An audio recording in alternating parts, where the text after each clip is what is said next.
Kapitulli 19. Realiteti më i madh. Çdo gjë është energji. Çdo gjë është dije. Të jemi në dijeni se jemi të ndërgjegjshëm nuk është dije. Ndërgjegjësimi i individualizuar është në fazën e evoluimit. Ndërgjegjësimi është jashtë konceptit të vendit dhe kohës. Ndërgjegjësimi i individualizuar formon iluzionin e kohës, vendit dhe ndarjes. Në botën fizike, mendimi është realiteti numër 1. Në skemën e madhe të realitetit të mendimit, realiteti numër 1 shumëzohet me disa vlera eksponenciale dhe bëhet ndërgjegjësim. Mendimi është realiteti i mendimit. E pandryshueshmja, bashkimi përfundimtar i përhershëm, arrihet duke u integruar tërësisht me ndërgjegjësimin. Mendimi është caktim. Edhe çdo atom në universin fizik, edhe çdo formë mendimi në dimensionin ku depozitohen mendimet e paformësuara, janë produkte të aktivitetit mendor.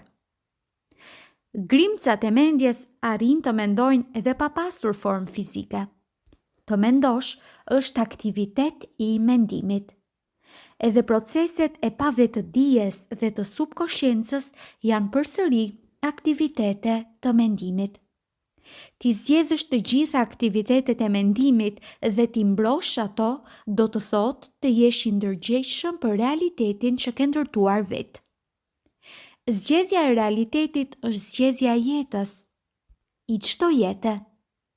Ashtu si dy persona nuk mund të vëzhgojnë të njëjtën ngjarje nga një këndvështrim plotësisht i njëjtë, po ashtu edhe dy njerëz nuk e ndajnë plotësisht në të njëjtën mënyrë të njëjtin realitet fizik. Iluzioni formohet me konsensus. Të pranosh një realitet duke i dhënë miratimin tënd, do të thotë të ndërtosh realitetin e përshtatshëm me këto pritshmëri. Iluzioni është krijimtari i qëllimit. Qëllimi përkrah gjërat absolute. Polet si e drejtë dhe e saktë, mëkat dhe sevap e tjerë përbëjnë njësinë matëse të qëllimit. Qëllimi është një iluzion. E vërteta është ajo që ndodh.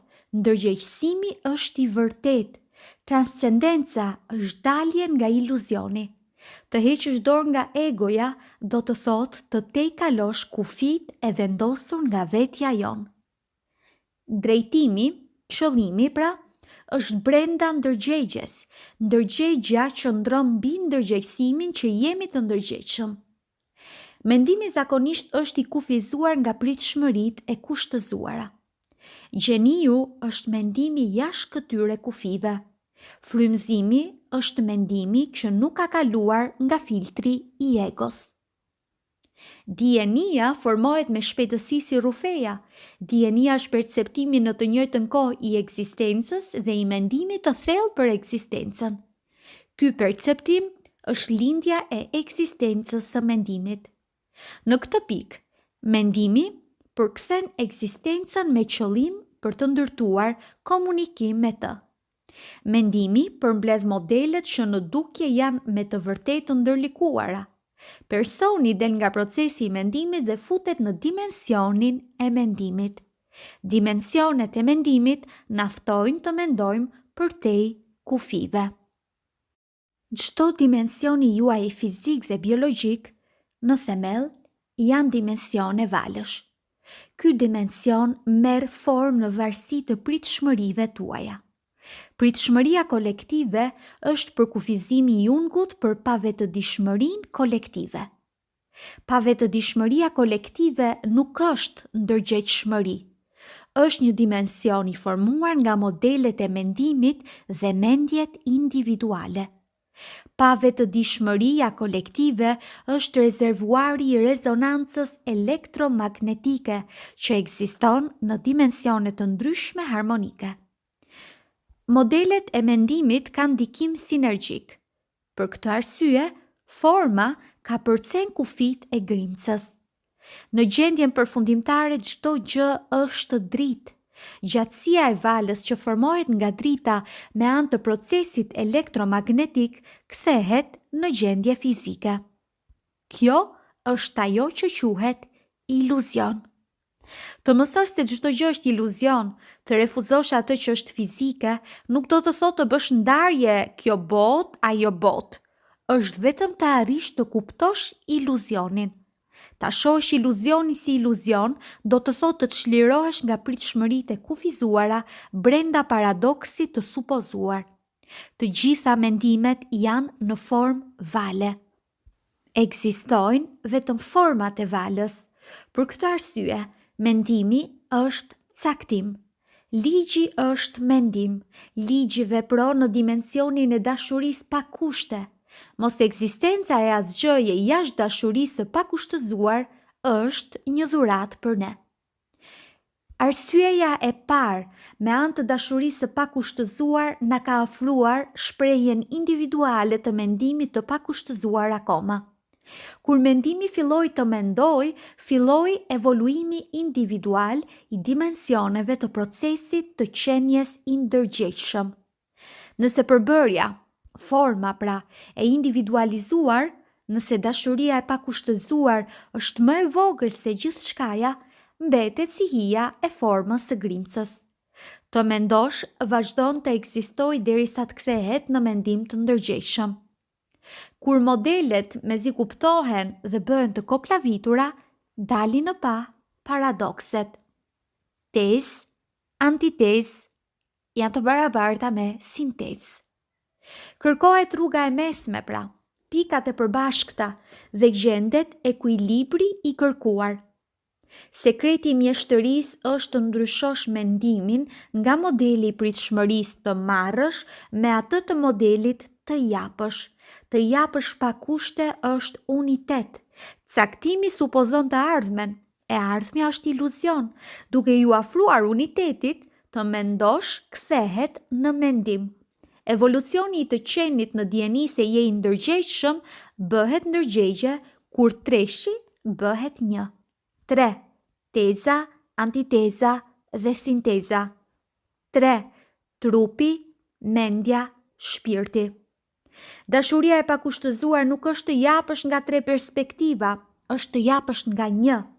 Realiteti i vetëm mbi realitetin fizik është ky. Çdo realitet formohet mbi marrëdhënie. Pavetëdijshmëria kolektive dhe pritshmëritë kolektive kanë dimension vale.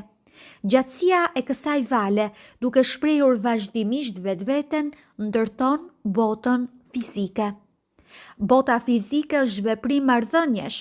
Bimët, kafshët, njerëzit, gurët, dheu, uji, ajri, planetët ekzistojnë në një marrëdhënie të vazhdueshme.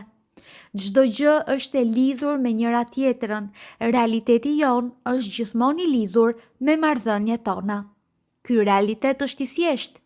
Realiteti i marrëdhënieve të ndërlidhura janë shprehja e ekzistencës në çdo dimension. Po ta dini këtë, keni ditur gjithçka. Shtojca, lutja e falenderimeve. Lutja e falenderimeve. Jam mirënjohës që jetoj sipas standardeve të mia. Në vend që të pres miratim prej të tjerëve, e përqendroj energjinë time në fushat që dëshiroj për të qenë, të bëj dhe të zotëroj. I pranoj njerëzit ashtu siç janë. Ky pranim më bën që të jetoj më në paqe. Jam mirënjohës për forcën që kam për të motivuar veten. Më rritet forca që kam për të motivuar edhe të tjerët. Kur unë buzëqesh, edhe njerëzit më buzëqeshin mua. E përqas jetën me buzëqeshje. Të tjerët janë të lumtur që janë bashkë me mua, sepse bëhem katalizator që të nxjerr në pa anën e tyre më të mirë.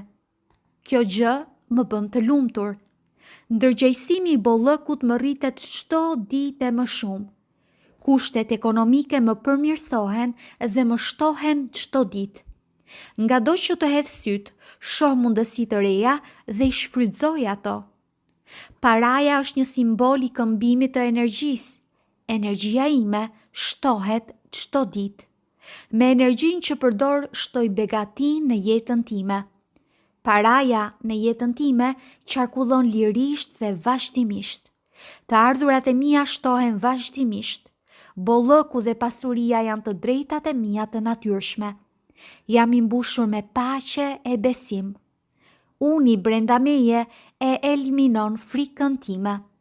Jam i qetë dhe rehat. I besoj unit që është forca ime e vërtet. Kam lindur për të fituar, për të qenë i suksesshëm dhe për të qenë produktiv. Çdo gjë që marr përsipër ja dal me sukses. Jam një njeri i dashur e në paqe me qenien time. Jam e hapur ndaj të gjithë mirësisë dhe bollëkut të universit. Unë e meritoj dhe e pranoj këtë bollëk. Unë jam një magnet paraje. Tërheq begatin në çdo fushë të jetës sime. Kam synime të mëdha, duke menduar gjëra të mëdha lejoj begatin të futet në jetën time. Kam gjetur vendin që më takon në jetë, bëj punën që pëlqej. Aftësitë e mia dalin në pa në mënyrë që të arrit ta ndihmoj më shumë njerëzimin. Jam e ndërgjegjshme për mundësitë që më shfaqen përpara dhe i pranoj ato. E di që më tregohet rruga për ta shprehur veten time në mënyrë më të dobishme dhe kam besim tek ajo.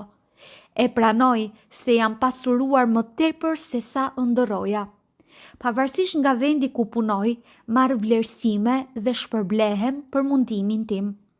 Kam nisur rrugën nga ndërgjegjësimi i varfërisë drejt ndërgjegjësimit të bollëkut. Ky ndryshim pasqyrohet edhe në gjendjen time ekonomike. Sot është një ditë e mrekullueshme. Paraja vjen drejt meje ande nga e pres dhe ande nga nuk e pres. Ka mundësi zgjedhjesh të panumërta. Mundësi gjenden kudo. Jam e bindur me shpirt që kemi ardhur në jetë për të ndihmuar dhe përmirësuar njëri tjetrin. Këtë bindje e shpreh me çdo veprim timin në jetën e përditshme. Jam e lumtur kur të tjerët fitojnë, edhe ata një lloj si unë e meritojnë të jetojnë mes bollëkut. E mbështes pasurimin e të tjerëve dhe i ndihmoj ato. Edhe jeta më mbështet në mënyra të mrekullueshme. Bëj punën që dëshiroj dhe fitoj shumë para. Ja di vlerën parave që fitoj. Një pjesë e shpenzoj me kënaqësi, një pjesë tjetër e kursej për ta përdorur në ditët më të mira. Jetoj mes dashurisë në universin e bollëkut dhe ndjej mirënjohje për çdo gjë që kam. Në univers çdo gjë gjendet me shumicë. Jam e hapur ndaj kësaj begatie të pafundme. Jeta mi përmbush të gjitha nevojat me bollëk. Kam besim tek jeta. Ligji i tërheqjes ma përmirëson jetesën në përshtatshmëri me mendimet e mia. E ndjej veten gjithmonë të sigurt ekonomikisht.